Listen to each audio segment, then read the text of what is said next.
kemarin ya.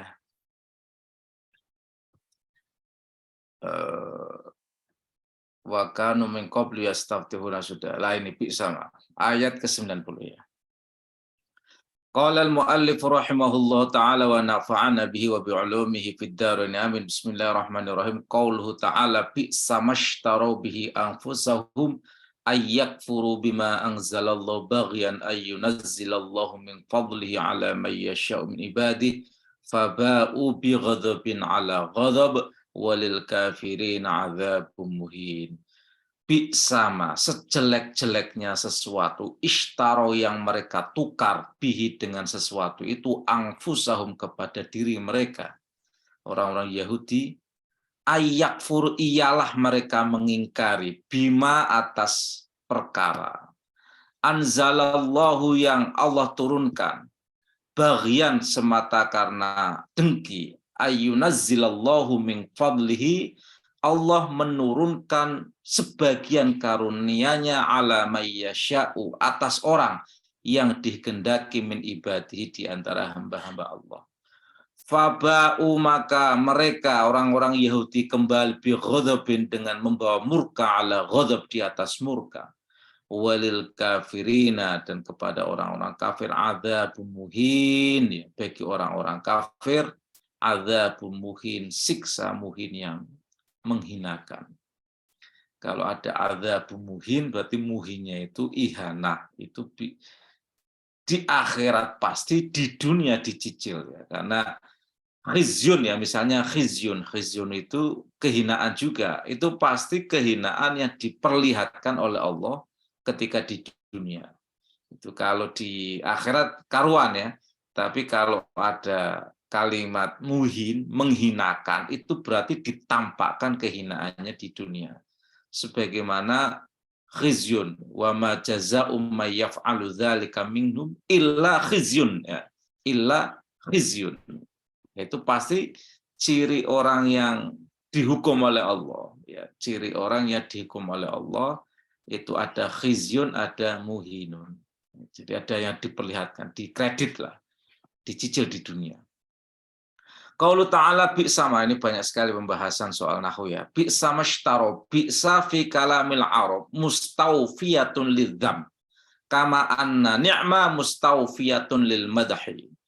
Bi'sa di dalam bahasa Arab itu diperuntukkan untuk dzam ya, mencakup dzam. Dzam itu hinaan. Kama anna ni'ma mustawfiyatun lil madh, sebagaimana nikmat dipergunakan untuk pujian.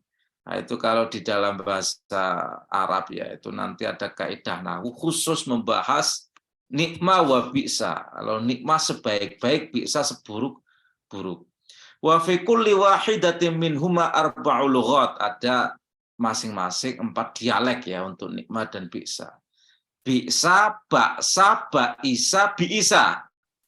Nikma, nakma, naima, ni'ima. Nah, itu. Wa madhabu Sibawai annama fa'ilatu bi'sa. Menurut Sibawai, ini madhabnya Sibawai, ma di situ itu adalah fa'ilnya bi'sa. Wala tadkhulu illa asma'il ajnasi wan nakirat ya. Bi'sa nikma itu tidak masuk kecuali di isim jenis dan nakirah ya. Wa kadza nikma, begitu juga nikma. Fataqulu nikmar rajulu zaidun. Nikmar rajulu zaidun. Wa nikmar rajulan zaidun. Nikmar rajulu sebaik-baik lelaki, zaidun adalah zaid.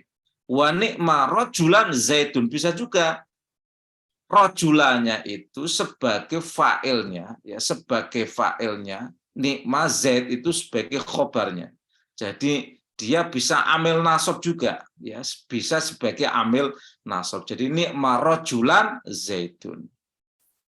Fa idza kana ma'a ismun bi ghairi alifin wala. Andai kata isim sesudahnya itu tanpa alif dan lam, fahuwa nasobun abadan, maka statusnya itu nasab selama-lamanya. Jadi kalau nikma rajulan ya tanpa alif dan lam, maka rajulannya itu mansub abadan ya, nikma rajulan zaitun. Tapi kalau ada alif dan lamnya, nikma rajulu fa idza kana fi alifun wala, maka kalau isim sesudahnya ada alif dan lam, fa huwa raf'un abadan, maka dia marfu selama-lamanya. Wa nasbu rajulan ala tamyiz. Nah, andai kata setelah nikmat dan bisa itu ada alif dan lam, rajulannya itu statusnya itu sebagai tamyiz. Atau ya tanpa alif dan lam, rajulannya itu statusnya tamyiz. Misalnya kayak tadi, nikma rajulan, nikma api-api rajulan apa nih? Kalau tamyiz itu kan apa nih? Ikuan. Jadi wa nasbu rajulan, nasabnya kata rajulan itu alat tamyiz karena statusnya sebagai tamyiz. Wa fi ni'ma muzmarun ala syaritatin tafsir. Nikma itu mengandung isim dzamir. Isim dzamir mengandung ya, isim dzamirnya itu ada kemungkinan tafsir. Wa zaidun marfu'un ala wajhaini. Sementara rofaknya Zaid itu karena dua hal. Yang pertama ala khobari ibtida'in mahzufin, karena dia statusnya adalah khobar dari mubtada yang dibuang. Khobar dari mubtada yang dibuang. Ka'annahu qila, seolah-olah dikatakan manil mamdu, siapalah orang yang terpuji itu, siapakah orang yang terpuji itu. Kulta, maka engkau menjawab huwa Zaidun. Wal akhar alal ibtida', ya, kemungkinan yang kedua karena dia statusnya sebagai mubtada, sementara wa ma qablahu khobaruhu, ya, sebelumnya itu sebagai khobarnya. Enggak saya perpanjang nanti tambah bingung. Pokoknya kalau tertarik membahas nahwu, yaitu ada nikmat dan bisa, itu dibahas khusus, ya. Kemungkinannya ada dua. Pokoknya setelah nikmat dan bisa, kalau dia itu dimakrifatkan dengan alif dan lam, maka statusnya itu rofa selama-lamanya. Tapi kalau nakiroh ya tanpa alif dan lam, maka statusnya itu mansub selama-lamanya sebagai tamyiz, ya, sebagai tamyiz. Jadi kalau nikma rojulu, nikma rojulan tanpa alif dan lam, maka rojulan ya. Nikma rojul tanpa alif dan lam berarti nikma rojulan. Nikma rojulu tanpa dengan alif dan lam maka nikmar rojul. Gitu ya. Itu pedomannya dibuat simpel saja. Wa ajaza Abu Aliin antaliha ma.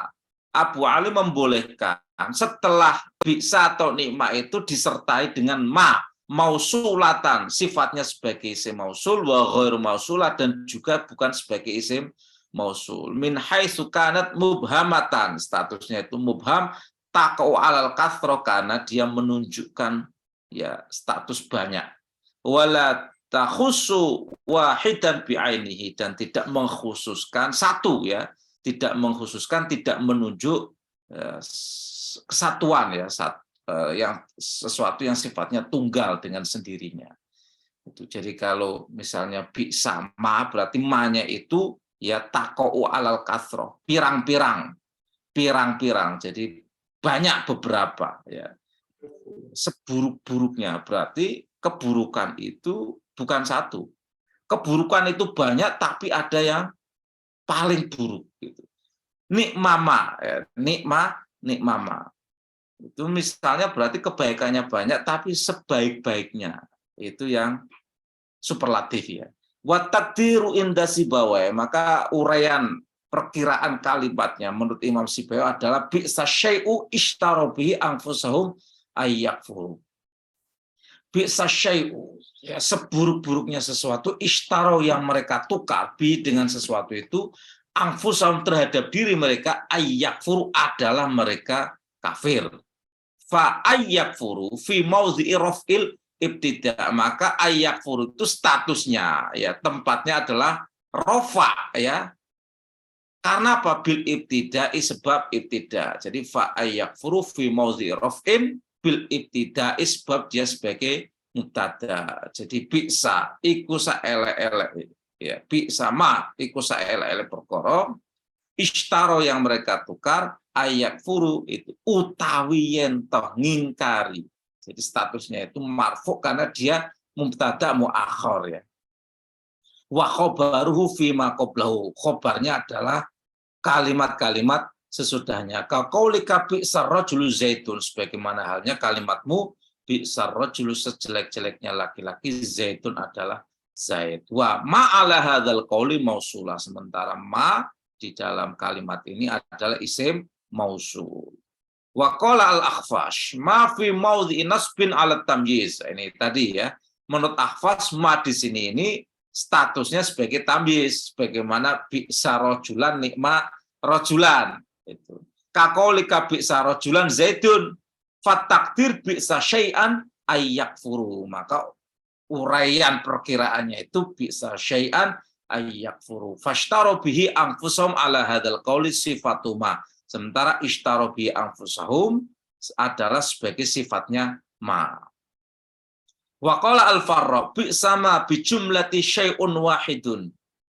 Menurut al-Farra bi'sama ini sesuai dengan susunan kalimatnya adalah sesuatu yang tunggal. Rukibaka habbadha itu ditarkibnya itu seperti habbadha. Habbadha ikdusudatin, nah kayak gitu itu. Wa fi hadzal qaul i'tiradun, ada di dalam kalimat ini i'tirad li annahu yabqa fi'lun bila fa'ilin, karena di sini menyisakan fi'il tanpa fa'il.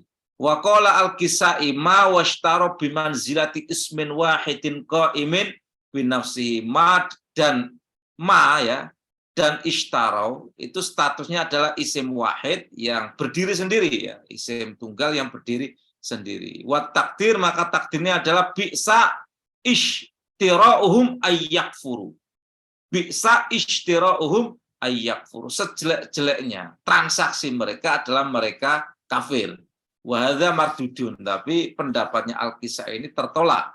Fa inna ni'ma wa bi'sa la yadkhulani ala ismin muayyanin mu'arrafin. Sebab nikma dan bi'sa itu tidak masuk kecuali tidak bisa masuk kepada isim takyin mu'arraf yang dimakrifatkan ya, isim takyin yang jadi ma itu pasti harus mufham ya, taqa'u alal kathroh, jadi tidak mungkin menunjuk kepada ismun muayyanun mu'arrafu ya. Wasyira'u qad ta'arrafa bi idhofati ila dhamir. Syira' itu ya qad ta'arrafa menjadi ma'rifat karena diidhofahkan kepada dhamir. Qala Nuhas qala Nuhas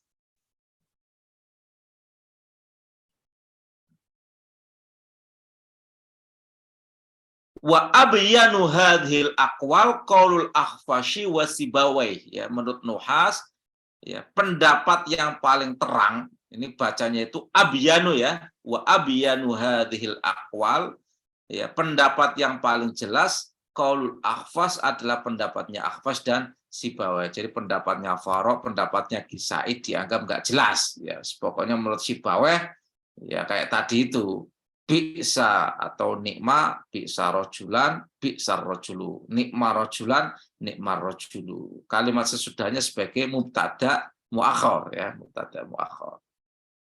Qala al-Farra wal Kisai ayyakfuru in syi'ta kanat anfi maudhi'i khafdin. Menurut Farra dan Kisai ayyakfuru, jika engkau mau statusnya bisa menjadi khafad. Raddan alal ha'i fi bihi, karena menolak ya, raddan karena sebagai tolaan, alal ha'i fi bihi, hak yang ada di bihi, ayyakfuru bihi. Qala al-Farra ay ishtarau anfusahum bi ayyakfuru bima anzalallah. Ishtarau, mereka menukar, anfusahum, diri mereka sendiri. Baknya ini ya, bi ayyakfuru. Bi ayyakfuru kan dia khafad ya, bi ayyakfuru dia karena ada huruf ha ya, huruf ha yang disembunyikan. Bima anzalallah. Fashtara bi makna ba'a. Ishtara di sini maknanya adalah ba'a, wa bi makna ibta'a, dan membeli ya, menukar. Wal makna bi'sa syai'u alladzi ikhtaru li anfusihim, maknanya adalah bi'sa syai'u, seburuk-buruknya sesuatu, alladzi ikhtaru, yang mereka pilih, li anfusihim, untuk mereka sendiri, hatta istabdalu, sehingga mereka menukar al-batila, kebatilan, bil wal kufra bil iman, menukar kekafiran dengan iman. Kalau dalam bahasa Arab begini, ini jangan dipahami dalam konstruksi bahasa Indonesia. Kalau menukar kebatilan dengan kebenaran, seolah-olah ya, kalau dalam konstruksi bahasa Indonesia kebatilannya kita serahkan, kebenarannya kita ambil. Kalau dalam konstruksi bahasa Arab, kebatilannya kita ambil, kebenarannya kita tukar ke sana. Makanya istabdalu al-batilah bil haqqi, menukar kebatilan bil haqqi itu berarti mengambil kebatilan dengan hak. Bukan kebatilannya yang ditransaksikan, diserahkan ke sana, kebenarannya kita ambil.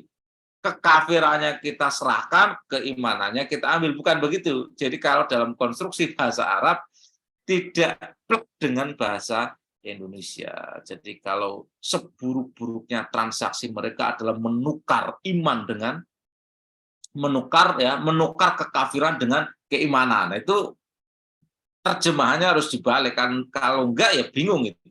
Menukar kebatilan dengan keimanan. Maksudnya mengambil kebatilan, membuang kebenaran ya.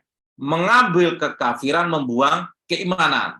Jadi cara menerjemahkannya begitu. Karena ini konstruksi bahasa yang tidak sepenuhnya bisa diadopsi mutlak ya, bisa diadopsi mutlak. Ya, kalau kayak kita misalnya dia menukar uang ya, menukar uang dengan barang. Berarti uangnya kita serahkan, barangnya kita ambil. Itu. Uangnya kita serahkan, barangnya kita ambil. Nah, ini kalau menukar ya kebatilan dengan keimanan ya, atau menukar kekafiran dengan keimanan, berarti kekafirannya itu diambil ya, keimanannya diserahkan, dilepas. Qaulu ta'ala baghyan makna wa hasadan. Ya, baghyan di sini maknanya hasadan. Ini sebagaimana di ayat ini nanti ditegaskan kembali ya. Jadi kedengkian Yahudi itu karena baghyan ay hasadan, sama ya. Yang disebutkan di ayat hasadan min indi anfusihim min ba'di ma tabayyana lahumul haq ya. Jadi mereka orang-orang Yahudi itu tetap berharap agar umat Islam itu murtad. Karena apa? Hasadan min indi anfusihim. Qalahu Qatadah wa Suddi wa huwa maf'ulun min ajlih, dia maf'ul min ajlih wa huwa 'alal haqiqati masdar. Secara hakikat dia adalah masdar. Jadi dia baghyan itu maf'ul min ajlih, hakikatnya adalah masdar. Al-Asmu'i, menurut Asmi wa huwa ma'khudun min qalim qad bagha al-jarhu idza fasada. Baghyan ini terambil ya dari kata qad bagha al-jarhu idza fasada. Jadi kalau bagha al-jarhu berarti idza fasada. Anggota badan itu luka. Kalau luka berarti rusak ya, idza fasada. Wakil aslu at-talabu. Ada juga yang bilang asal katanya adalah at-talabu. Ya, at-talabu itu menuntut, mencari. Walidzalika sumyat az-zaniyatu baghiyan. Karena itu pelacur PSK atau orang pezina, wanita pezina disebut sebagai baghiyah. Ya, baghiyah. Baghiyah. Kalau kiai saya di Tambak Beras itu baghiyah itu kalau makna itu begenggek. Begenggek. Itu dari kata baghiyah terus jadi begenggek itu. Maksudnya PSK. Ayyunazzilallahu fi mawdhi'in nasbin ay li ayyunazzila ay li ajli inzalillahi al-fadla ala nabi. Karena Allah menurunkan karunia-Nya kepada nabi. Wa qara Ibnu Katsir wa Abu Amr wa Yaqub wa Ibnu Muhaisin ayyunzila mukhaffaf. Nah, jadi ini ya di dalam bahasa Al-Qur'an itu kadang pakai nazala, pakai anzala ya. Kalau di ayat wabil haqqi nazala wabil haqqi nazal ya. Ya, itu berarti pakai nazala. Kalau di juz amma itu inna anzalnahu fi lailatil qadar, pakai anzala yunzilu. Jadi ada pakai nazala ya, wabil haqqi. Apa itu wabil haqqi? Nazal ya, wabil haqqi anzalnahu wabil haqqi nazal. Itu di ayat itu dipakai dua-duanya, wabil haqqi anzalnahu wabil haqqi nazal. Jadi kalau di dalam tafsir nanti nazala ya dibaca nazala saja. Misalnya nazalat ya. Misalnya ayat tersebut nazalat turun.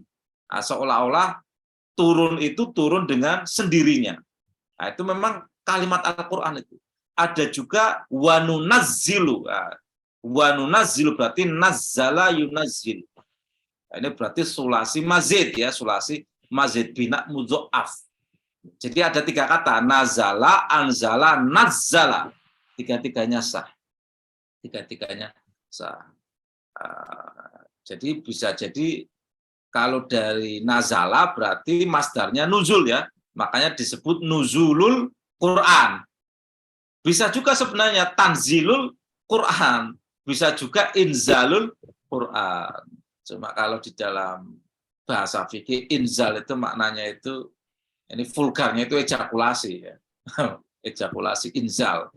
Jadi kalau itu sering digunakan inzal itu maknanya ejakulasi. Makanya ya kita itu mengistilahkan malam nuzulul Quran tidak inzalul Quran. Sebenarnya itu sah semua ya. Sah semua. Cuma Ibnu Katsir itu membacanya itu nazala semua ya. Nazala anzala ayun zila ya. Jadi ayun zila. Jadi nazala anzala nazzala. Nah, ini Ibnu Katsir itu bacanya anzala jadi unzila ya. Anzala ayyunazzilallah berarti ayun zilallah. Ayun zilallah dari sulasi mazid anzala. Mukhaffaf tapi dia bukan bina mudhoaf tapi mukhaffaf ya. Jadi tanpa tasydid. Wa kadzalika sa'iru ma fil Qur'an. Jadi Ibnu Katsir, Abu Amr, Yaqub, Ibnu Muhammad bacanya semuanya itu mukhaffaf kecuali di ayat ini wa ma nunazziluhu. Nah, di surat Al-Hijr, wa fil An'am di surat Al-An'am ala ayyunazzila ayatan. Qaulu ta'ala faba'u ay raja'u wa aktsaru ma yuqalu fi syarr wa qad taqaddam. Jadi faba'u ay raja'u wa aktsaru ma yuqalu fi syarr. Jadi kalau ba'u itu berarti bolak-balik ya. Bolak-balik. Aktsaru ma yuqalu fi syarr. Keburukan ya, keburukan yang berulang-ulang itu diistilahkan dengan ba'u. Balik lagi ya. Setrika tapi jelek gitu. Nyetrikanya itu nyetrika yang jelek itu, bolak-balik warawiri. Fi ghadabin ala ghadab ya. Taqaddam fi makna ghadabullah alaihim. Ghadaballahu alaihim. Allah memurkai mereka. Wa huwa iqabuhu. Ghadab itu kadang sebagai iqabnya siksanya. Jadi kalau siksa itu bisa jadi bentuknya itu bukan langsung sesuatu yang membuat ya, sesuatu yang membuat dia itu jerah, tapi iqab. Iqabnya itu bentuknya adalah murkanya Allah. Murka yang ditunda tidak langsung dieksekusi. Ya kemurkaannya itu di dunia. Faqila al-ghadabul awal li'ibadatim al-ijla. Ghadab yang pertama, ini kan ada bi ghadabin ala ghadab ya, murka di atas murka. Ghadab yang pertama ada yang bilang li'ibadatim al-ijla karena mereka menyembah patung anak sapi. Wa tsani ghadab yang kedua likufrihim bi Muhammadin sallallahu alaihi wasallam karena mereka mengingkari Nabi Muhammad qalahu Ibnu Abbas. Jadi ghadab yang pertama ghadab yang dilakukan ya. Murka Allah karena mereka ya. Mereka itu berarti moyang mereka menyembah patung anak sapi. Ghadab yang kedua karena anak cucu mereka yang di Madinah itu mengingkari Nabi. Jadi faba'u bi ghadabin ala ghadab. Gandeng renteng ya.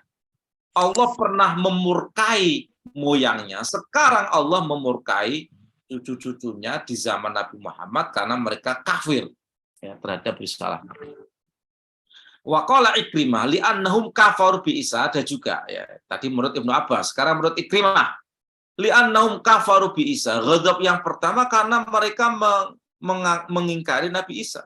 Summa kafaru bi Muhammad, kemudian mereka mengingkari Nabi Muhammad, yakni al-Yahud. Ya, mereka mengingkari Isa, bahkan ya melontarkan kata-kata buruk tentang Nabi Isa. Nabi Isa dianggap ya sebagai anak haram, ya anak hasil zina, kurang ajar itu ya. Anak haram jadah, Maryam melahirkan tanpa bapak, berarti zina dia. Itu. Jadi akhirnya mereka memburu Isa, mendustakan risalahnya, dan ini kemudian terbunuh ya, terbunuh berkomplot dengan penguasa Romawi. Jadi mereka mengingkari Isa, kemudian membunuhnya dan Tidak terbunuh ya, kalau menurut keyakinan Al-Quran, keyakinan umat Islam tidak terbunuh, walakin syubbihalahum. Yang dibunuh adalah orang yang diserupakan kepada Isa, tapi Nabi Isanya itu diangkat. Yakni al-Yahud. Warwa Sa'id an Qatadah al-awwal li kufrihim bil Injil. Ya, ghadab yang pertama, ya murka Allah yang pertama karena mereka mengingkari Injil, wasani li kufrihim bil Quran. Ghadab yang kedua karena mereka mengingkari Al-Qur'an. Wa qala qaumun al-muradu at-ta'bidu wa syiddatul hali alaihi. Kelompok ulama berpendapat maksudnya adalah at-ta'bidu at-ta'kidu ya. At-ta'kidu menguatkan, menegaskan wa syiddatul hali alaihim ya, syiddatul hal itu keadaan mereka yang parah itu ya, keparahan keadaan mereka. La'annahu arada ghadabaini mu'allalaini biqissataini. Ada juga yang bilang itu jadi bukan ghadab yang terkait dengan dua kisah ya, kisah masa lalu dan kisah sekarang. Tapi ada yang bilang ya at-ta'bidu wa syiddatul hal. Jadi murka Allah itu parah sekali, murka Allah itu dahsyat sekali. Jadi bukan karena terkait dengan dua peristiwa ya, dengan dua peristiwa. Itu menurut sekelompok ulama. Tapi ya ada yang mengkaitkan ghadab yang pertama terkait dengan kesalahan moyang mereka, ghadab yang kedua terkait dengan kesalahan anak cucunya. Wa mahinun muhinun ya. Jadi ada yang di sini diharokati mahin ya. Ada yang sebelumnya diharokati bidhammatil mim ya, muhin. Ma'khudun minal hawan, terambil dari kata al-hawan, wa huwa ma'iktadhu al-khuluda. Ini mengandaikan kekekalan finari di neraka, daiman selama-lamanya, bi khilafi khuludil usah ya, berbeda dengan kekalnya orang-orang yang maksiat minal muslimin di antara orang-orang muslim. Fa inna dzalika tamhisun lahum wa tadhirun. Jadi kalau ada orang Islam dimasukkan ke neraka, itu fungsinya adalah tamhis, pembersihan, watadhir dan penyucian. Karena jemizani waqat isarik, sebagaimana dirajamnya orang zina dan dipotong tangannya orang yang mencuri. Alama ya'ti bayanuhu fi suratin nisa min hadis Abi Sa'id Al-Khudri. Nanti akan dijelaskan ya di surat An-Nisa dari hadisnya Abu Sa'id Al-Khudri. Jadi Abu Sa'id Al-Khudri itu dibonceng sama Nabi, ya, dibonceng sama Nabi. Nah, pokoknya ada dua riwayat itu. Yang pertama terkait dengan Abu Sa'id, rawi yang kedua itu Abu Dzar Al-Ghifari. Nah, yang kalau Abu Sa'id ya pokoknya semua orang Islam itu punya tiket ke surga. Asal dia mengucapkan la ilaha illallah wa anna Muhammadan Rasulullah. Pokoknya punya tiket ke surga. Wah, ini bungah ya. Abu Sa'id itu apakah boleh aku informasikan riwayat ini kepada orang lain? Itu kata Abu Sa'id. Karena saking bombongnya, saking senengnya. Kok gampang sekali. Pokoknya asal dia itu syahadat, baca kalimat tahlil, la ilaha illallah wa anna Muhammad Rasulullah, itu dia punya tiket ke surga. Kata Rasulullah apa jawabannya? Idzan ittakalu. Kalau kamu bocorkan informasi ini ya, mereka orang-orang muslim itu jadi mengandalkan hanya dengan kalimat thayyibah. Enggak mau amal, yang penting dia muslim, yang penting dia syahadat, enggak amal pasti dapat tiket surga. Idzan ittakalu. Kalau begitu mereka akan mengandalkan. Tapi akhirnya dibocorkan juga menjelang wafatnya Rasulullah oleh Abu Sa'id Al-Khudri, itu dibocorkan juga dan jadi hadis ya, jadi hadis meskipun statusnya itu adalah hadis ahad ya, karena ini kalau Rasulullah sendirian kemudian Rasulullah itu bersabda, itu statusnya itu berarti hadis ahad, kecuali Rasulullah sedang pidato ya, audiensnya itu rame-rame, pasti jadi hadis mutawatir. Tapi karena jalur periwayatannya itu thiqah dzabit, maka dia hadis sahih dan tetap bisa menjadi rujukan hukum. Itu kayak hadis Abi Sa'id Al-Khudri, Abu Dzar Al-Ghifari. Kalau Abu Dzar lebih parah lagi. Dia itu janggal itu. Dia itu janggal. Pokoknya man qala la ilaha illallah dakhala jannah. Man qala la ilaha illallah wa anni rasulullah dakhala jannah. Masa semudah itu? Iya. Wa in zana wa in saraqa, meskipun dia zina dan nyolong, wa in zana wa in saraqa kata Rasulullah. Diulang 3 kali. Yang keempat, ya, wa in raghima, dijawab Rasulullah, wa in raghima anfu Abi Dzar. Meskipun Abu Dzar nggak serak dengan konsep ini. Wa in raghima itu artinya nggak serak, ya. Wa in raghima anfu Abu Dzar. Meskipun nggak serak. Ya karena apa, ini surga dan neraka itu dipersiapkan bagi pengucap la ilaha illallah. Meskipun orang itu belok-belok secara syariah, ya, dia melanggar syariah, tetapi akidahnya lurus, dia tetap dapat tiket surga. Ini konsep yang luar biasa, bukan justifikasi, bukan pembenaran terhadap maksiat. Maksiatnya tetap dihukum, ya, dosanya tetap disanksi. Ya, tetapi dia tetap statusnya tidak keluar dari orbit rahmatnya Allah. Makanya di dalam Al-Quran itu innallaha la yaghfiru ayyushraka bihi wa yaghfiru ma duna dzalika liman yasha. Pokoknya dosa selain syirik itu punya jatah untuk diampuni. Fayaghfiru liman yasha wa yu'adzibu man yasha. Pokoknya fayaghfir dulu. Lah kalau Allah mau untuk yaghfir itu di yu'adzib. Tapi tetap punya jatah fayaghfiru liman yasha. Sama halnya orang, ya, orang kita warga negara Indonesia. Bahwa dia itu misalnya korupsi ya dihukum. Dia itu nyolong ya dihukum. Dia melakukan kriminalitas ya dihukum. Tapi apakah statusnya itu keluar dari warga negara Indonesia? Enggak. Dia tetap warga negara Indonesia. Ya, dia tetap punya seluruh hak sebagai warga negara Indonesia. Ya. Ya, bahwa dia dihukum karena kesalahannya iya, tapi dia tetap tidak, ya, dikeluarkan dari status sebagai citizen warga negara Indonesia. Itu sama seperti itu. Jadi jangan seperti Khawarij, ya, jangan seperti Khawarij kalau ada murtakibul kabair, pelaku dosa besar otomatis kafir. Itu konsep Khawarij yang ditentang habis-habisan oleh ahli sunnah. Sebesar-besarnya dosa, tidak ada dosa sebesar syirik. Yang tidak diampuni hanya syirik. Selain itu diampuni.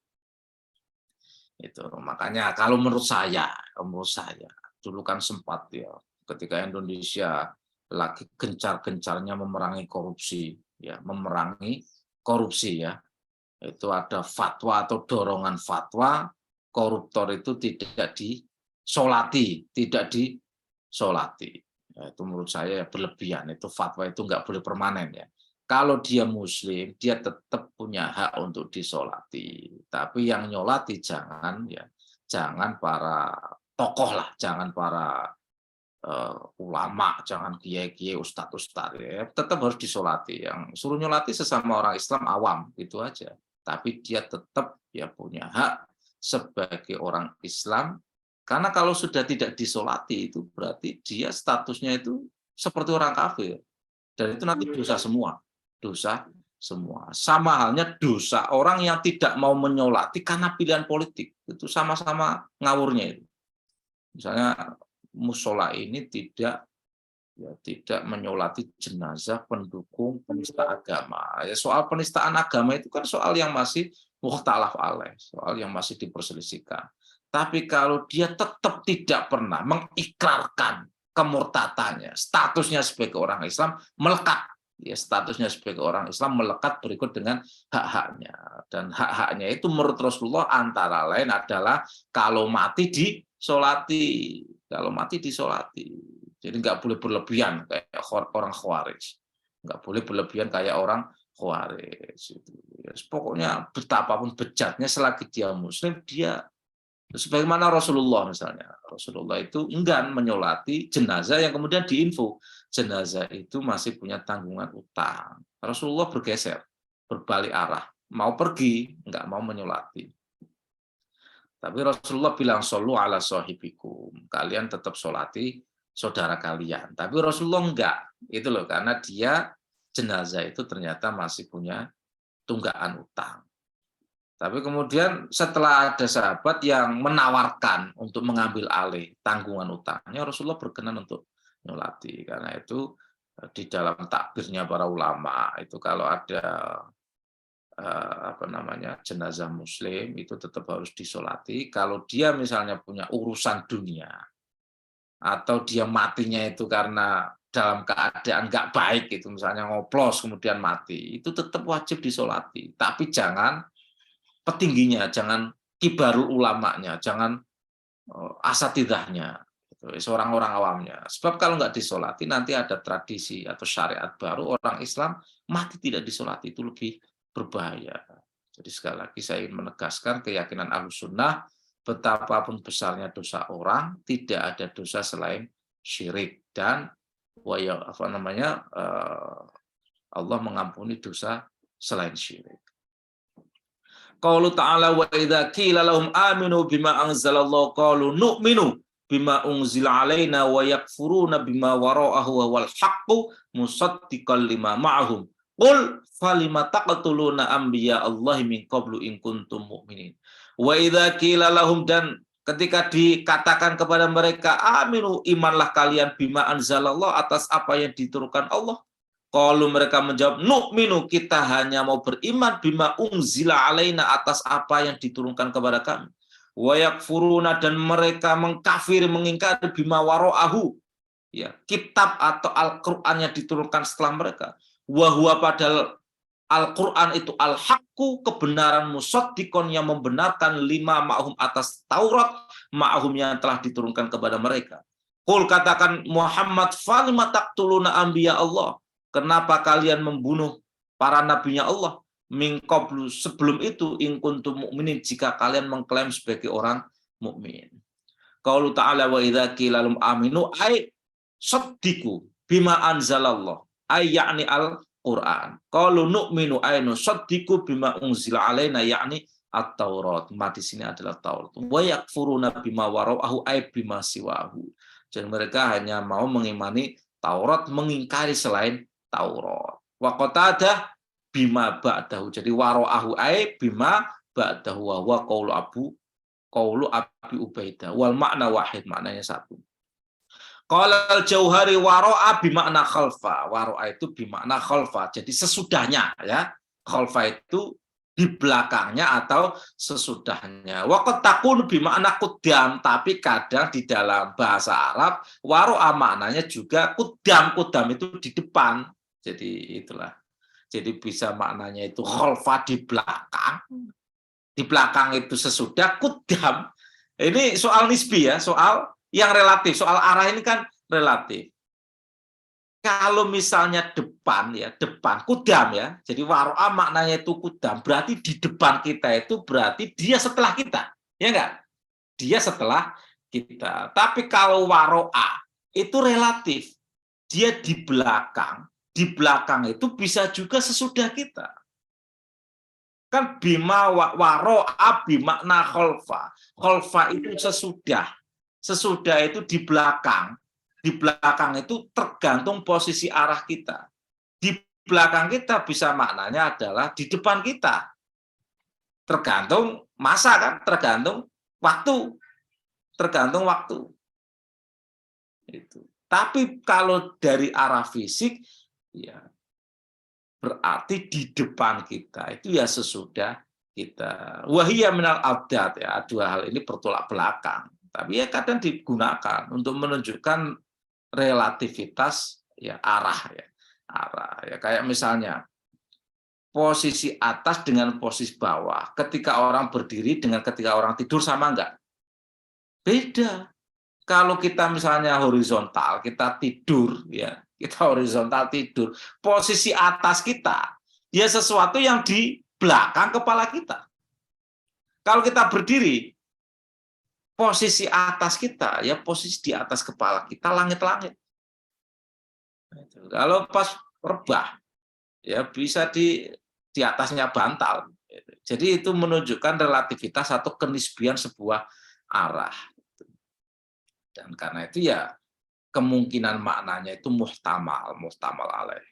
Kalau Allah Ta'ala wa kana wara'ahum, misalnya wa kana wara'ahum malikun ay amamahum, di belakang mereka, ya di belakang mereka maksudnya adalah di depan mereka. Pakainya wara'ahum padahal ay amamahum watas ghiruha. Kalau waro'a di isim tasghirkan, ya di isim tasghirkan itu dibuat maknanya kecil kayak syai'un, ya syuwayya. Syai'un itu sesuatu. Kalau sesuatu itu kecil atau sedikit syuwayya. Nah ini tasghir namanya. Waro'a jadi wuriyah, ya wuri'ah, ya bilha wuri'ah wahya syadda, tapi jarang sekali, ya jarang sekali, janggal. Wantasoba atau wantusiba, ya wantasoba kebaca nasob. Kalau wantasoba terbaca nasob wara'ahu ala dzorfi karena statusnya itu sebagai dzorof.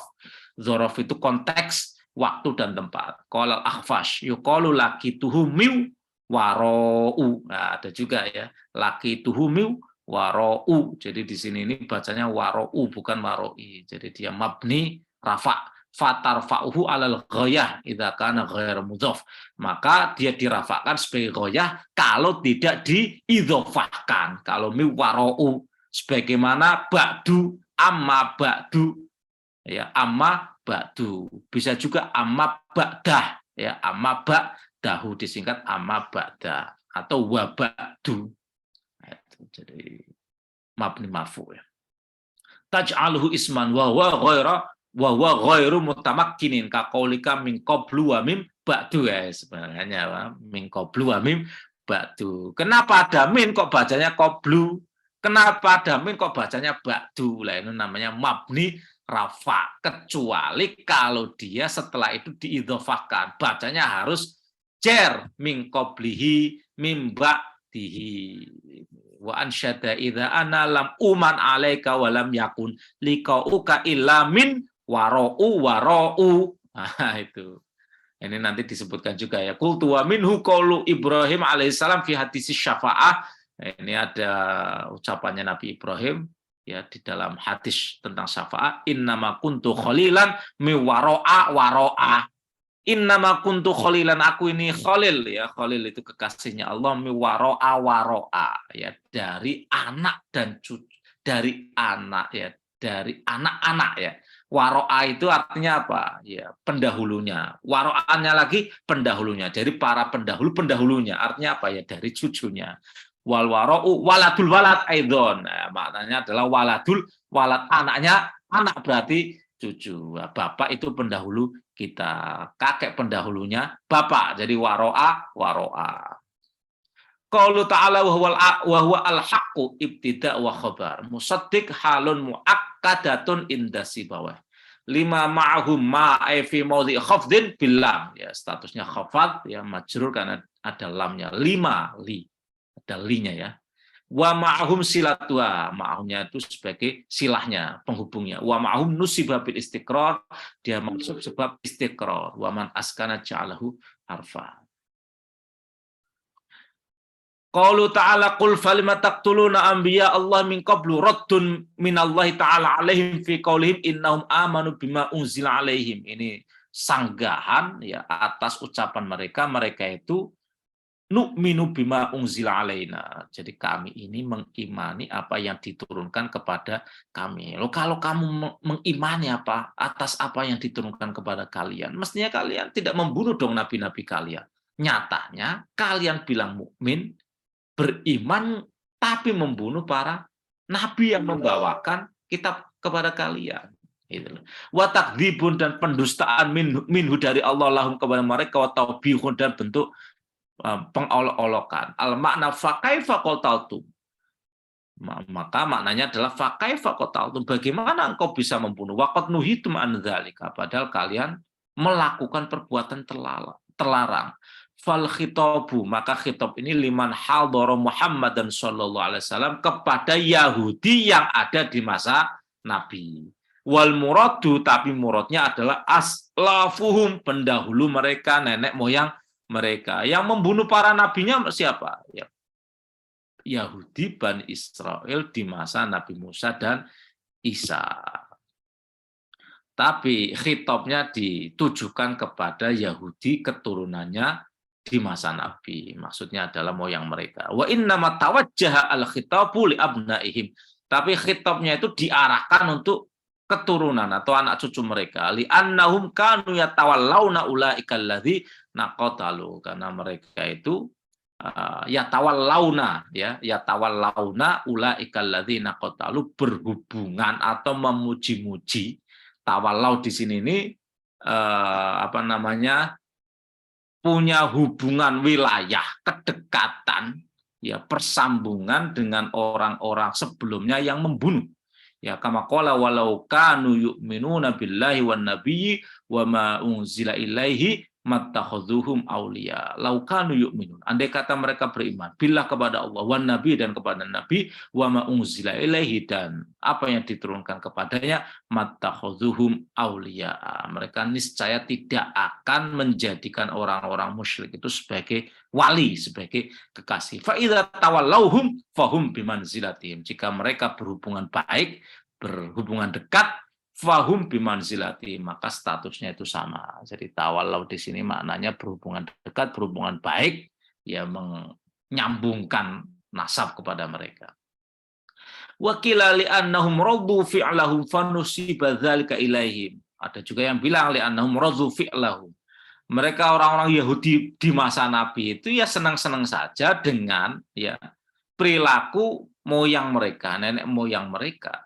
Fanusiba dzalika ilaihi, maka perbuatan tersebut juga dinisbatkan kepada mereka, sehingga ada kaidah itu ar-ridho bisyai'i ridho bima yatawalladu minhu. Ridho terhadap sesuatu ya berarti ridho terhadap konsekuensinya, ya, ridho terhadap konsekuensinya. Jadi kalau kita membiarkan sesuatu ya sama halnya kita, ya, setuju dengan sesuatu itu atau setuju dengan perbuatan, ya, terhadap sesuatu itu. Wajah taqtuluna bilafdzil istiqbal, tapi udah terjadi loh. Tapi kok taqtuluna bilafdzil istiqbal, ya biasa saja. Di dalam bahasa Arab itu biasa saja, apalagi di dalam Al-Qur'an. Kayak qomat misalnya, qad qomati sholat.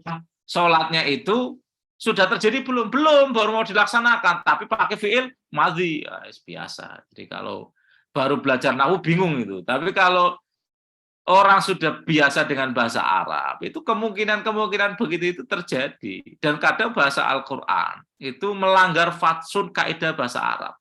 Tapi dalam beberapa prinsip yang pokok, ya, itu ya memang ada kaidah bahasa Arab yang konsisten digunakan oleh Al-Quran. Ya, konsisten digunakan oleh Al-Quran, sehingga dari itu kemudian dibuatlah ilmu nahwu, ilmu gramatika bahasa Arab. Itu. Jadi ada kaidah-kaidah yang umum, ini melahirkan ilmu nahwu, ilmu gramatika, tapi kadang Al-Qur'an itu punya selingkung, ya, punya gaya, punya uslub yang keluar dari zona itu gitu. Misalnya waqala niswatun minal waqala niswatul Madinah, ya. Waqala niswatun, waqala kok bukan waqala yang di surat Yusuf itu loh, Imra'atul Aziz itu loh. Kok bukan waqalat niswatun, tapi waqala niswatun. Wah, ini gimana? Quran kok nggak konsisten? Ya nggak konsisten itu cara kamu, ya, cara kamu itu memahami ilmu nahwu. Duluan mana Al-Quran sama ilmu nahwu? Ya duluan Quran. Duluan Al-Quran. Jadi ada kaidah yang sifatnya umum, tapi kadang Al-Quran punya uslub, ya, punya selingkung. Itu. Jangan kemudian direvisi. Wah, mestinya ini waqalat niswatul minal madinati imra'atul aziz, waqala niswatul madinati. Apa itu? Di surat Yusuf ayat 30, ya, waqala niswatun fil madinati imra'atul aziz. Ya, itu biasa begitu itu. Ya, biasa, ya, sama halnya tadi apa namanya? Qad qomatis sholatnya baru dimulai, tapi sihotnya pakai fiil madhi. Sirotnya pakai fi'il madhi. Nggak perlu diubah, nggak perlu diubah. Gitu ya, qad qomatis shalah ya qad qomatis shalah. Nggak usah qad matinya apa? Koma berarti yakumu. Qad taqumus shalah, nggak perlu. Nggak perlu. Wajah taqtuluna bil lafdzil istiqbal wa huwa bimakna al-mudhi, ya, maknanya itu madhi, ya. Lamar tafa'al iskal biqaulihi, karena syakalnya itu, harakatnya itu menjadi rafa biqaulihi min qablu. Ya, min qablu. Jadi ini masih dalam satu rangkaian, ya, min qablu. Wa idza lam yuskil fa jaizun ayyatiyal madhi bimaknal mustaqbal. Kalau dia tidak di iskal, ya, tidak di syakal min qablu fajaizun, maka boleh saja ayat tial madhi bimakna mustaqbal. Madhi kadang maknanya mustaqbal, ya. Madhi kan bimakna mustaqbal. Wal mustaqbal bimakna madhi. Kadang juga mustaqbal maknanya madhi. Ya, itu dia. Jadi kadang madhi maknanya mustaqbal, kadang mustaqbal maknanya madhi. Itu namanya terkadang, sekali lagi terkadang. Tapi Quran pakai hukum pedoman-pedoman umum yang itu melahirkan ilmu nahwu, ilmu shorof. Tapi terkadang punya selingkung. Untuk apa? Biar tidak fanatik terhadap, ya, terhadap kaidah. Yang penting itu ya mafhum. Yang penting mafhum. Itu kadang ahli nahwu itu tukaran, ya, gelut itu.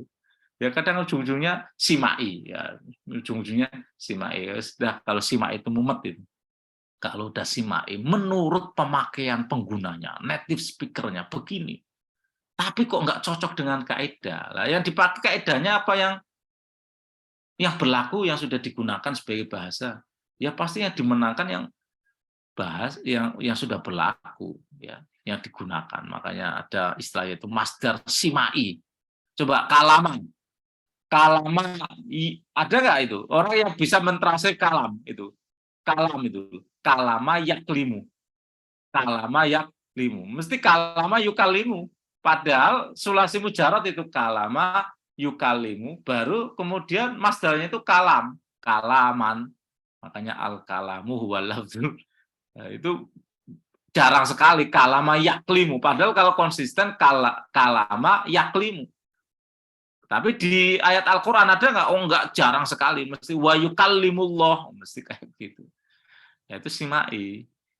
Jadi tetap ada kaidah umum, tapi ada selingkung, ya, ada selingkung. Qala al-Hutayyah, syahidal Hutayyatu yauma yalqa rabbah anal walida ahaqqu bil udhri. Ini itu yang apa namanya? Ini madhi bimakna mustaqbal bimakna madhi. Syahida bimakna yashhadu. Mestinya kan yashhadu al-hutai'atu yauma yalqa rabbahu. Dia akan menyaksikan, ya, al-hutai'atu, ya. Al-hutai'atu yauma yalqa rabbahu. Kelak ketika berjumpa dengan Tuhannya. Ketika dia berjumpa dengan Tuhannya. Tapi sirotnya pakai syahida, seolah-olah sudah menyaksikan, ya. Syahida al-hutai'atu. Kesalahan kecil akan menyaksikan, akan bersaksi, ya, akan bersaksi yauma yalqa rabbahu, ketika seseorang itu menjumpai Tuhannya. Berarti kan yashhadu, ya. In kuntum mu'minin in kuntum mu'taqidina lil ilman, ya, in kuntum mu'taqidina, ya, kalian beriktikad al-iman, dengan iman, falima raditum biqatlil anbiya, kenapa kalian ridho terhadap pembunuhan para nabi. Wakilain bimakna ma, ada juga yang bilang in kuntum maknanya ma. Wa aslu 5, ya, wa aslunya 5. In kuntum 5, alifnya dibuang, 5 tanpa alif, 5 dengan alif, hudzifatil alif farqan bainal istifham wal khobar. Kadang dibuang, ya, untuk membedakan antara kalam istifham, ya, kalimat tanya dengan kalimat informatif. Wala yang bagi ayyuqaf alaihi, ya, tidak sebaiknya itu wakaf di situ, ya. Li'annahu in wuqifa alaihi bil ha kana lahnan wa in wuqifa alaihi bil ha zida fis sawa. Jika wakaf di situ tanpa ha jadi lahan, wa in wuqifa alaiha bil ha zida fis sawa, maka jadi ada ziyadah. Jadi In kuntum mu'minin. Nggak boleh innya itu ya nggak boleh diwakaf ya, nggak boleh diwakaf. Wallahu taala alamu bissawab. Jadi demikian 2 ayat ya ngaji kita di permulaan tahun 2023. Saripati khulasah dari 2 ayat ini adalah masih terkait dengan audiens ya, salah satu audiens risalah Nabi yaitu kaum Yahudi ya, Bani Israel yang disanggah karena inkonsistensi mereka ya, disanggah karena inkonsistensi mereka. Jadi mereka sebelumnya mengharap-harap datangnya nabi dan utusan agar menjadi pembela ya atas musuh-musuh mereka di kalangan kaum pagan ya. Tapi begitu datang Nabi Muhammad, mereka menolak Nabi Muhammad semata-mata karena kedengkian yang ada pada mereka.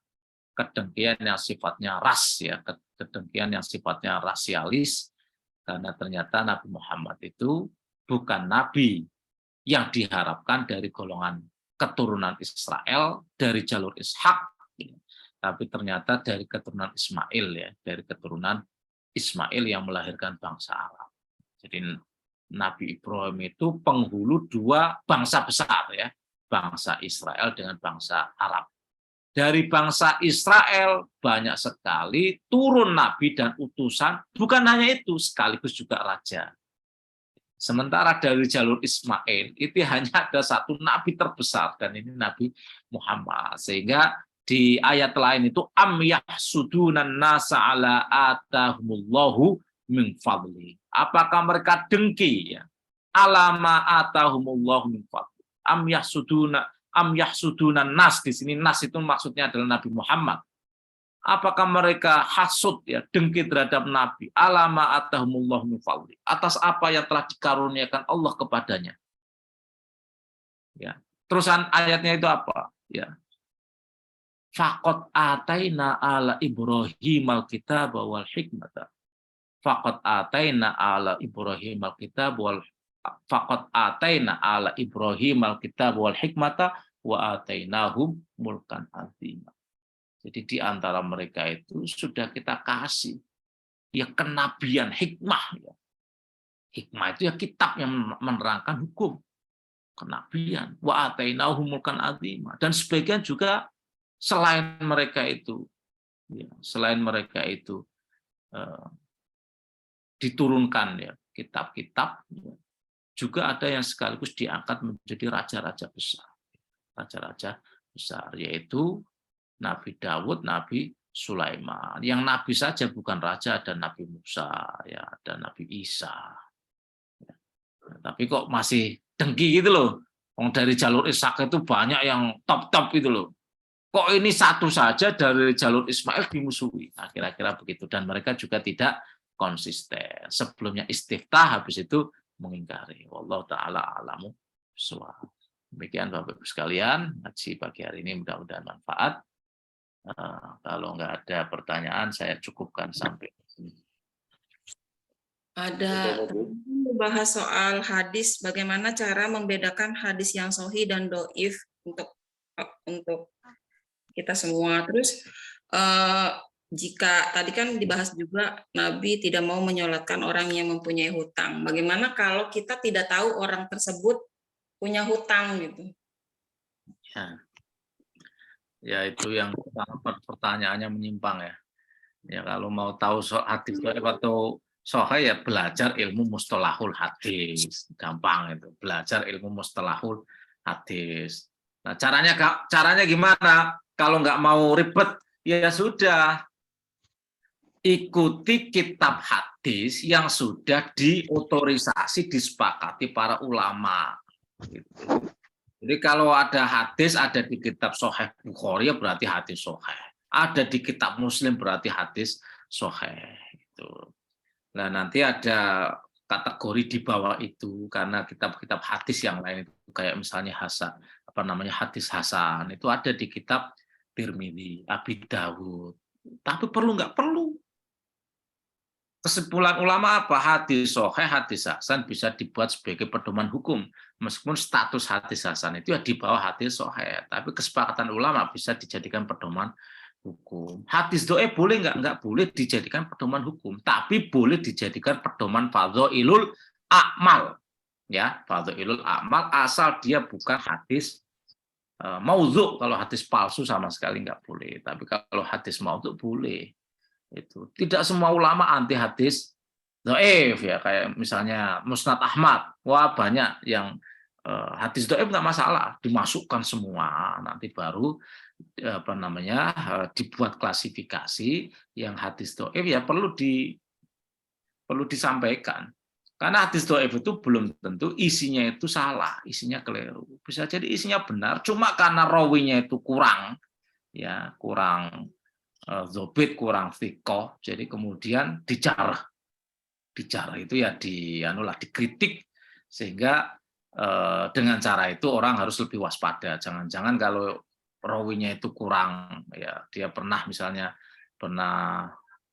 nggak pas ya, jangankan bohong, kalau udah bohong pasti udah ditinggalkan itu. Kalau dia misalnya pakai, itu kan cerita di Fathul Bari itu. Imam Bukhari itu saking selektifnya terhadap hadis, dia pernah mau mendatangi seorang rawi hadis, ternyata rawi hadisnya itu punya khimar ya, punya keledainya itu lepas ya. Kemudian dia untuk memancing agar keledainya itu datang, itu pakai gandum itu. Ya kayak kita ayam misalnya, kemudian biar datang mau disembelih itu kan pakai upo itu ya, pakai upo. Lah itu sama itu. Kemudian biar datang itu menurut Imam Bukhari udah dianggap melakukan tindakan tercela, karena apa? Membodohi binatang. Padahal membodohi binatang kan nggak ada hukumnya. Itu aja udah dianggap tercela. Sehingga Imam Bukhari sudah nggak mau ngaji lagi, udah nggak mau ngambil hadis dari dia. Itu saking selektifnya. Sebab apa? Ini ucapan Rasulullah. Kalau ucapan Rasulullah diriwayatkan kepada orang yang tercela perilakunya, ini bisa jadi berakibat negatif. Jadi caranya begitu ya. Jadi kalau mau belajar ilmu hadis ya belajar mustalah hadis. Kalau nggak mau ribet, pokoknya beli kitab Sahih Bukhari, Sahih Muslim.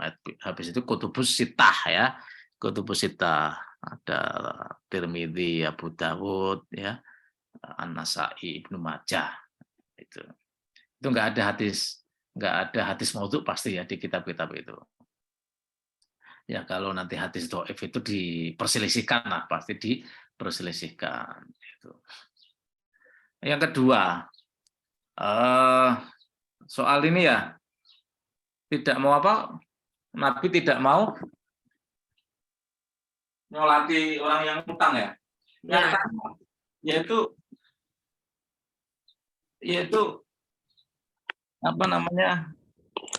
warning ya, agar orang itu tidak mempermudah urusan dengan manusia. Hak adami itu jangan dibuat gampang. Di Fathul Qorib itu ada kaidah yang kita pegangi bersama. Haqqullah wa anna haqqallah mabniyun 'alal musamahah wa anna haqqal adami mabniyun 'alal masyahah. Tolong diingat-ingat ya. Hak Allah itu dibangun atas prinsip pengampunan. Jadi kalau misalnya hak Allah yang kita langgar, itu basisnya itu Allah fayaghfir. Misalnya orang kurang-kurang sholat ya, sholatnya bolong-bolong. Itu basisnya itu musamahah. Ada toleransi. Ya, tasamuh itu dari toleransi, dari kata itu ya. Tapi wa haqqul adami mabniun 'alal masyahah. Sementara hak adami basisnya adalah penuntasan. Allah tidak bisa melunasi orang yang hutang di kiamat. Harus dituntaskan urusannya itu. Harus dituntaskan. Jadi kita harus lebih waspada kalau urusan itu terkait dengan hak adami. Ya, orang mati kemudian nggak sholat misalnya, nggak sholat, itu terserah Allah itu.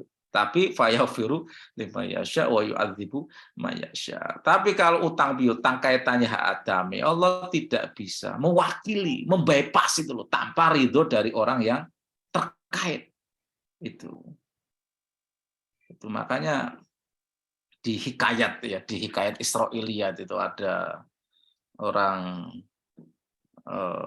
Bani Israel yang taubat, ya, kemudian dia membaguskan amalnya, kemudian mimpi keluarganya itu. Kemudian madza yaf'alu rabbuka bika. Kemudian apa yang dilakukan Tuhanmu atasmu setelah kamu tobat itu. Aku ini sudah dikasih keistimewaan, aku dibalas dengan 1000 kebaikan. Tapi cuma aku tercegah ke pintu surga karena satu apa? Aku ngambil nyungkil kayu ini loh, nyungkil kayu yang saya ambil dari rumahnya orang. Kan dulu kan rumah tidak dari semen ya, rumah tidak dari semen, tapi dari kayu. Kemudian kayunya itu dicungkil, dibuat untuk selilit ini, nyungkil selilit itu. Nah itu ternyata tanpa sepengetahuan, tanpa seizin, tanpa seridho yang punya rumah. Dia belum sempat itu. Ya. Nah itu ternyata bisa mencegah dia ke pintu surga. Karena apa? Ada hak adami yang tidak tuntas gara-gara itu. Makanya saya itu kadang takut itu. Kadang takut itu. Misalnya kadang ya ada korek orang ke bawah itu. Saya itu pasti nyari ini koreknya siapa ke bawah itu. Jangan-jangan ini orangnya ke bawah dan nggak ridho itu. Saya cari itu pasti. Saya beberapa kali itu. Misalnya nggak bawa korek, kemudian di rumah makan, pinjam korek OB-nya itu atau pelayannya itu, habis itu ke bawah itu. Lalu saya telepon itu, Pak, itu tadi koreknya siapa itu? Saya mohon ikhlas ya, kalau enggak nanti saya antarkan lagi. Udah Pak, bawa aja itu, aman itu. Jadi jangan meremehkan hal-hal yang begitu, karena bisa jadi itu hak adami yang bisa ganjel ya, bisa ganjel. Nah, Nabi punya utang juga. Cuma Nabi tidak menganggap enteng utang. Nabi meninggalkan utang ya. Masih ada sisa gade yang belum ditebus kan itu. Rasulullah kan menggadekan baju diroknya itu, baju besinya itu kepada orang Yahudi kan. Nah, sampai meninggal itu belum sempat ditebus itu. Rasulullah itu menunjukkan utang itu boleh, tapi jangan menganggap enteng utang, karena itu Rasulullah nggak mau menyolati ketika orang masih punya tanggungan hak adami. Tapi Rasulullah memerintahkan orang lain untuk menyolati. Artinya apa? Tetap harus disolati. Setelah ada penjaminnya baru Rasulullah berkenan menyolati. Ya, ini hak adami ya, hak adami.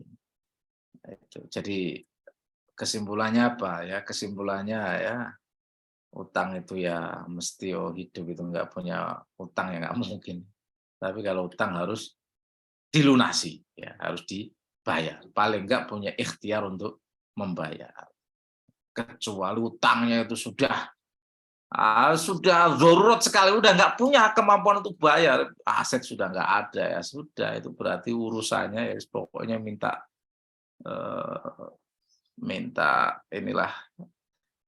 keikhlasan. Kalau 100.000 mungkin diikhlaskan ya. Kalau 50 juta itu kayaknya minta ikhlas itu susah sekali. Itu. Tapi paling nggak dia harus punya itikat, menunjukkan ya itikat baik, good faith, untuk menunjukkan dia tetap berupaya untuk membayar utangnya meskipun sampai meninggal misalnya nggak bisa. Sehingga tradisi orang-orang itu sebelum dikuburkan apa? Kalau ada sangkut paut terkait hak adami, mohon hubungi pihak keluarga. Kalau ada yang mengikhlaskan, ya lebih baik ikhlas gue. Tapi yang bilang ikhlas gue itu yang nggak punya tanggungan utang itu. Yang punya utang itu diem aja. Salahnya itu. Yang paling keras jawabnya. Ikhlaskan ya, yang nggak punya piutang. Kalau yang punya piutang diam saja. Kelas kalau 100.000, 50 juta ya.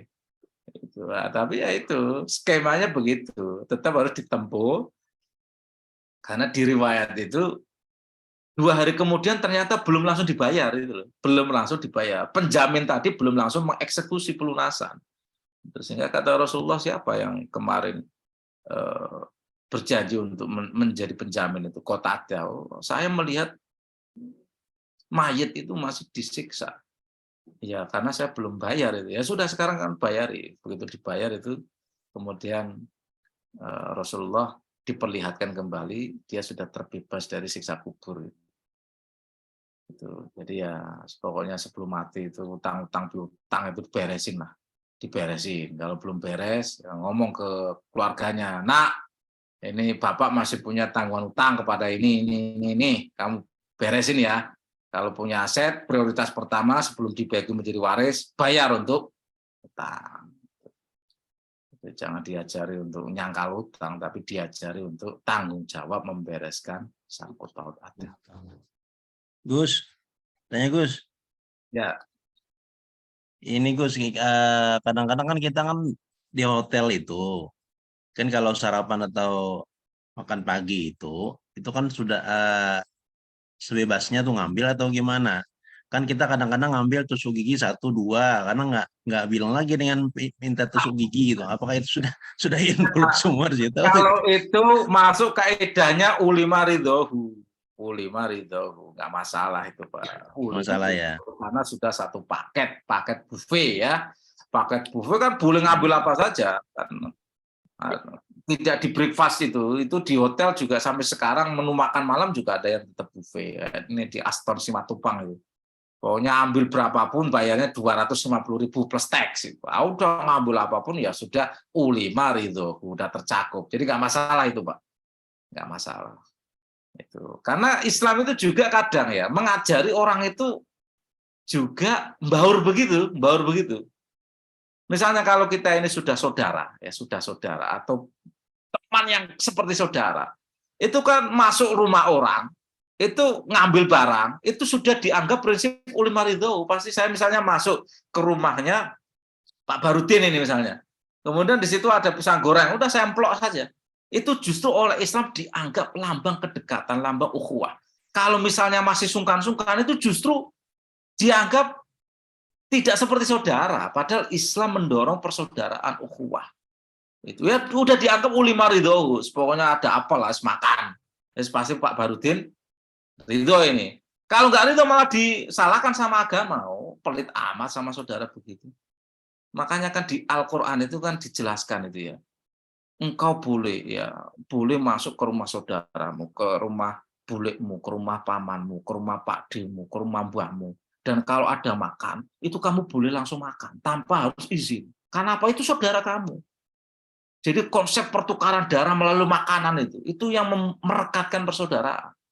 Jadi kalau misalnya sungkan-sungkan itu kayak di rumah siapa, kayak di rumah siapa saja sungkan-sungkan. Jadi malah sunahnya itu kalau misalnya masuk ke rumah Pak Lek, Bude, Pak Lek, Pak D, ya Bulek, Bude, itu ya kalau ada makan langsung makan saja. Untuk menunjukkan kita ini bersaudara, saling berbagi ya, aliran darah melalui makanan. Karena dengan cara itu kemudian ada rekatan persaudaraan. Ada. Jadi kalau misalnya mau gelut itu, mau musuhan itu kan nggak sampai bunuh-bunuhan lah. Yang ada di darahku bagian sumbangan kontribusi makananmu. Makanan kan jadi darah. Makananmu masuk ke dalam darahku. Jadi kalau mau musuhan itu nggak terlalu pede. Dia tiap sering ngasih makan saya, kemudian saya musuhan, nggak mungkin itu. Nah, itu konsep ukhuwah dalam Islam itu dibaurkan melalui makanan. Itu ada ya di surat apa itu yang apa namanya, engkau boleh masuk ke rumah pamanmu, ke rumah budimu, ke rumah pokoknya itulah harus semua tanpa kehadiran mereka. Kalau ada makanan ambil saja. Itu dianggap ulima ridhohu Pak, nggak ada masalah ya. Bu Wirda tadi raise hand, masih ada orangnya? Ya, masih Gus, ya. Assalamualaikum Gus. Ngomong aja mah Mau nanya Gus Khalid, Nah, apa namanya? Tadi ada dibahas mengenai mingkobli, mingkoblu. Ming itu ya, itu kapan menjadi koblu, kapan menjadi kobli itu masih bingung. Terus Oke. juga Min qablu mim ba'du kalau tanpa idhofah bacanya mabni marfu. Udah Bu itu. Kalau tanpa idhofah ya berarti mabni marfu min qablu mim ba'du amma ba'du. Tapi kalau setelah qablu ba'du ada idhofahnya, dia mengikuti amilnya. Ya.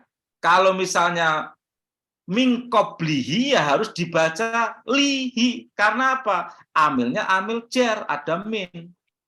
Min ba'dihi min qablihi. Tapi kalau mudmar alaih, jadi idhofahnya itu mudmar alaih, maka bacanya mabni marfu. Ya. Oh gitu. Amma ba'du. Boleh nggak amma ba'dahu? Boleh, tapi haknya nggak boleh mudmar alaih, nggak boleh disimpan, harus diperjelas di situ. Amma ba'dahu, amma ba'duhu. Tapi dia mabni kalau mudhof ilaihnya itu disimpan. Ya, itu aja pedomannya biar nggak bingung ya. Jadi bila qablunya itu ada idofahnya, ada pasangannya, baru dia dia berlaku sesuai amilnya. Berlaku sesuai amilnya. Misalnya amilnya nasab ya jadi nasab. Inna ba'dahu ya, inna ba'dahu. Jadi mansub dia karena amilnya inna. Gitu isim ya. isim inna nasab ya. Amilnya inna gitu. Jadi ya. kalau itunya apa? Setelah awamil itu tidak ada idofahnya, mudmar, dia berlaku ada idofahnya tapi mudmar, maka mabni marfu, ya mabni marfu. Oh gitu ya. Kalau dia tunggal aja, ada orang misalnya wabakdah itu boleh, misalnya setelah muqaddimah untuk ceramah itu untuk pidato, wabakdah itu boleh. Wabakdah itu boleh. Tapi kalau wabakdah itu nggak boleh. Kalau wabakdah itu kan berarti wabakdahu, ya kan? Wabakdahu. Tapi kalau wabakdu ama ba'du harus mabni rafa. Gitu ya? Iya. Bagda soalnya dorof ya Gus ya? Enggak. Ini ya kalau dorof berarti harus ada amilnya. Ya. Mim ba'dihi, yaitu harus ada amilnya, kemudian ada mudhof ilaihnya. Kalau tidak ada hi-nya jadi mim ba'du. Mim ba'du itu. Ya, jadi mabni itu artinya statis, Bu. Statis. Ya, tidak ada perubahan. Kalau mabni itu tidak berubah. Mu'rob ya. Ya, mu'rob. Ya tidak berubah. Baik, Gus, syukron. Oke, cukup? Cukup. Terima kasih. Nanti kita sambung lagi. Mudah-mudahan awal tahun baru ini diisi dengan ngaji, akan menjadi keberkahan bagi kita. Mari kita berdoa. Rabbi fa'anfa'na bibarakatihim wahdinal husna bi hurmati amitna fi mu'afati Rabbi fa'anfa'na bibarakatihim wahdinal husna bi hurmati amitna fi tariqatihim wa mu'afatihim Rabbi fa'anfa'na wahdinal husna bi hurmati amitna fi wa mu'afatihim وعنا بالخير والبركة والنجاة والله الموفق لكم. Assalamualaikum warahmatullahi wabarakatuh. Waalaikumsalam warahmatullahi wabarakatuh. Selamat baru. Asik Gus. Ini sehat. Tangerang hujan. Jogja cerah. Terima kasih semuanya. Tangerang hujan, ini turun hujan. Lah, mana Lela nih? Aduh. Siap.